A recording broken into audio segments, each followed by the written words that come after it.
Warga Kecamatan Jatinegara, Jakarta Timur menggelar salat Idul Adha 1442 Hijriah secara berjemaah.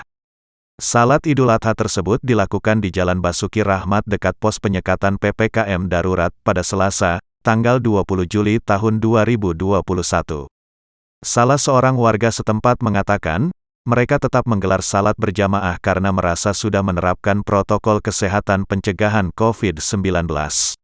Dikutip dari tribunjakarta.com, hal tersebut disampaikan Muhammad Umam, salah seorang warga Jatinegara, Jakarta Timur. Umam menegaskan saat pelaksanaan salat Idul Adha, semua warga telah memakai masker. Selain itu, panitia juga melakukan pemeriksaan suhu tubuh ke semua jemaah sebelum melaksanakan salat. Panitia pelaksanaan salat Idul Adha juga berupaya mengatur jarak antara jemaah yang hadir.